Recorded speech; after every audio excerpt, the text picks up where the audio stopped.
Hi friends, welcome back to my channel. ಬನ್ನಿ, ಇವತ್ತು ನಾವು ಸಿಂಪಲಾಗಿ ನಾಟಿ ಕೋಳಿ ಸಾಂಬಾರು ಯಾವ ರೀತಿ ಮಾಡೋದಂತ ನಾವು ತೋರಿಸ್ತಾ ಇದ್ದೀನಿ.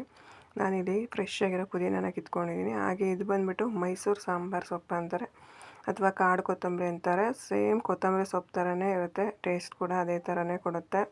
ಸೊ ಇದು ಮನೆಯಲ್ಲೇ ಬಿಟ್ಟಿದ್ದರಿಂದ ನಾನು ನನಗೆ ಎಷ್ಟು ಬೇಕೋ ಅಷ್ಟು ಕಿತ್ಕೊಂಡು ಈಗ ಅದನ್ನು ವಾಶ್ ಮಾಡ್ಕೊತಿದ್ದೀನಿ. ಈ ರೀತಿ ಚೆನ್ನಾಗಿ ವಾಶ್ ಮಾಡ್ಕೊಳ್ಳೋಣ, ಮಣ್ಣೆಲ್ಲ ಹೋಗೋ ರೀತಿ.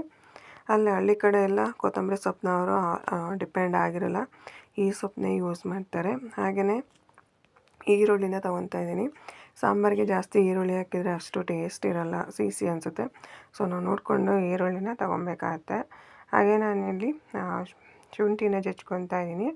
ಈರುಳ್ಳಿ ಬಂದುಬಿಟ್ಟು ನಾವು ಕೆ ಜಿಗೆ 4 ಅಂತ, 1 ಕೆ ಜಿ ಚಿಕನಿಗೆ 4 ಈರುಳ್ಳಿ ಅಂತ ಹಾಕ್ತೀವಿ. ಸೊ ನಾವು ಎಷ್ಟು ಕೆ ಜಿ ತೊಗೊತೀವಿ ಅಷ್ಟು ಕೆ ಜಿ ಈರುಳ್ಳಿನ ತೊಗೊಬೇಕಾಗತ್ತೆ. ಸೊ ಈಗ ನಾನು ಈರುಳ್ಳಿ ಮತ್ತು ಬೆಳ್ಳುಳ್ಳಿ ಎಲ್ಲ ಹೆಚ್ಚಿಟ್ಕೊಂಡಿದ್ದೀನಿ. ಸೊ ಈಗ ಬಾಣಲೆಗೆ ಬೇಕಾಗಿರೋಷ್ಟು, ಅಂದರೆ ಹೆಚ್ಕೊಂಡಿರೋಷ್ಟು ಈರುಳ್ಳಿನ ಸ್ವಲ್ಪ ಎಣ್ಣೆ ಹಾಕ್ಕೊಂಡು ಹಂಗೆ ಫ್ರೈ ಮಾಡ್ಕೊತಾ ಇದ್ದೀನಿ. ಹಾಗೆ ಇದಕ್ಕೆ ಸ್ವಲ್ಪ ಅರಿಶಿನ ಪುಡಿ ಕೂಡ ಹಾಕ್ಕೊಳ್ಳೋಣ. ಈ ರೀತಿ ಮಾಡಿದಾಗ ಸಾರು ತುಂಬಾ ಟೇಸ್ಟಿಯಾಗಿರುತ್ತೆ. ಸೊ ಅದಕ್ಕೋಸ್ಕರ ನಾನು ಈರುಳ್ಳಿಯಲ್ಲಿರುವಂಥ ಹಸಿ ವಾಸನೆ ಹೋಗೋವರೆಗೂ ಹುರ್ಕೊತಾ ಇದ್ದೀನಿ, ಅಂದರೆ ಬಾಡಿಸ್ಕೊಳೋದು ಅಂತಾರಲ್ಲ ಆ ರೀತಿ. ಸೊ ಇಲ್ಲಿ ಎಷ್ಟು ಬೇಕೋ ಅಷ್ಟು ಬೆಳ್ಳುಳ್ಳಿ ತೊಗೊಂಡಿದ್ದೀನಿ. ನಾನಿಲ್ಲಿ 2 ಗಡ್ಡೆಯಷ್ಟು ಬೆಳ್ಳುಳ್ಳಿ ತೊಗೊಂಡಿದ್ದೀನಿ 2 ಕೆ ಜಿ ಚಿಕನ್ಗೆ. ಹಾಗೆಯೇ ಶುಂಠಿನ ತೊಗೊಂಡು ಜಜ್ಕೊಂಡಿದ್ದೀನಿ. ಆಮೇಲೆ ನಾವು ಫ್ರೈ ಮಾಡ್ಕೊಳ್ಳೋಂಥ ಈರುಳ್ಳಿನ ಹಾಕ್ಕೊಂಡು ರುಬ್ಕೊಳ್ಳೋಣ. ಹಾಗೆ ಅದಕ್ಕೆ ತೊಳೆದಿಟ್ಕೊಂಡಿರೋಂಥ ಕೊತ್ತಂಬರಿ ಸೊಪ್ಪು ಮತ್ತು ಪುದೀನ ಸೊಪ್ಪನ್ನ ಹಾಕಿ ಚೆನ್ನಾಗಿ ರುಬ್ಕೊಂಡು ಇಟ್ಕೊಳ್ಳೋಣ. ತುಂಬಾ ಚೆನ್ನಾಗಿ ಕಲರ್ಫುಲ್ಲಾಗಿ ಕಾಣ್ತಾ ಇದೆ ಮತ್ತು ಟೇಸ್ಟಿಯಾಗೂ ಕೂಡ ಇರುತ್ತೆ. ಸೊ ಈಗ ನಾವು ರುಬ್ಕೊಂಡಿರೋ ಅಂಥ ಸ್ವಲ್ಪ ಇದನ್ನು ಖಾರನ ಒಂದು ಕುಕ್ಕರ್ಗೆ ಇಟ್ಕೊಂಡು ಅದಕ್ಕೆ ಸ್ವಲ್ಪ ಎಣ್ಣೆ ಹಾಕ್ಕೊಂಡು ಏನು ರುಬ್ಕೊಂಡಿರ್ತೀವಲ್ಲ ಹಸಿ ಖಾರ ಅದನ್ನು ಹಾಕ್ಕೊಂಡು ಫ್ರೈ ಮಾಡ್ಕೊಳ್ಳೋಣ. ಈಗ ಉಳಿದಿರೋಂಥ ಅದಕ್ಕೆ ಖಾರಕ್ಕೆ ಬೇಕಾದಷ್ಟು ಖಾರದ ಪುಡಿ ಹಾಗೆಯೇ ಧನಿಯಾ ಪುಡಿನ ಹಾಕ್ಕೊಂಡು ರುಬ್ಕೊಳ್ಳೋಣ. ಸೊ ಈಗ ನಾವು ಏನು ಕುಕ್ಕರಿಗೆ ಹಾಕಿರ್ತೀವಲ್ಲ ಹಸಿ ಖಾರನ, ಅದು ಸ್ವಲ್ಪ ಚೆನ್ನಾಗಿ ಫ್ರೈ ಆದಮೇಲೆ ಅದಕ್ಕೆ ನಾವು ಚಿಕನ್ನ ಹಾಕ್ಕೊಂಡು ಚೆನ್ನಾಗಿ ಫ್ರೈ ಮಾಡಿಕೊಂಡು ಅದಕ್ಕೆ ರುಬ್ಬಿಟ್ಕೊಂಡಿರೋಂಥ ಖಾರನ ಹಾಕ್ಕೊಂಡು ಅದಕ್ಕೆ ಸ್ವಲ್ಪ ಎಷ್ಟು ಟೇಸ್ಟಿಗೆ ತಕ್ಕಷ್ಟು ಉಪ್ಪನ್ನ ಹಾಕ್ಕೊಂಡು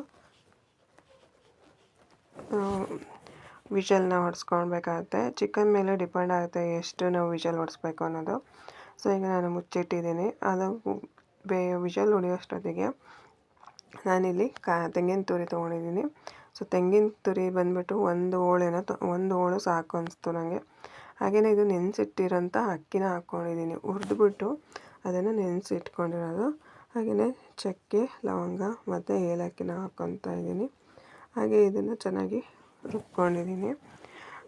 ಕಡಲೆ ಬದಲು ನಾನಿಲ್ಲಿ ಹುರಿದಿರೋ ಅಕ್ಕಿನ ಯೂಸ್ ಮಾಡ್ತಾಯಿದ್ದೀನಿ. ಹಾಗೆ ಈಗ ಕುಕ್ಕರಿಗೆ ಒಂದು 10 ವಿಷಲ್ ಹೊಡೆಸಿದ್ದೀನಿ. ಯಾಕೆಂದರೆ ನಾಟಿ ಕೋಳಿ ಆಗಿದ್ದರಿಂದ ಅದು ಚೆನ್ನಾಗಿ ಬಲ್ತಿತ್ತು. ಸೊ ನಾವು ಚಿಕನ್ ಮೇಲೆ ಡಿಪೆಂಡ್ ಆಗುತ್ತೆ ಅಂತ ಹೇಳಿದೆ ಆವಾಗಲೇ.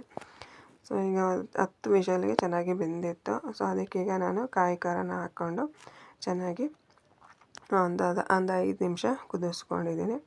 ಸೊ ಘಮ ಮತ್ತು ಟೇಸ್ಟ್ ಆಗಿರೋಂಥ ಚಿಕನ್ ಸಾರು ರೆಡಿಯಾಗಿದೆ. ಸೊ ಬಾಳೆದೆಲೆ ಜೊತೆ ಮತ್ತು ಮುದ್ದೆ ಜೊತೆ ಚಿಕನ್ ಸಾರನ ಹಾಕ್ಕೊಂಡು ಸವಿಬೋದು. ಸೊ ನೀವು ಕೂಡ ಈ ರೆಸಿಪಿನ ಟ್ರೈ ಮಾಡಿ, ಹಾಗೆ ಹೇಗೆ ಬಂತು ಅಂತ ತಿಳಿಸಿ. ಸೊ ಮುಂದಿನ ವಿಡಿಯೋದಲ್ಲಿ ಸಿಗ್ತೀನಿ. ಅಲ್ಲಿವರೆಗೂ ಬಾಯ್.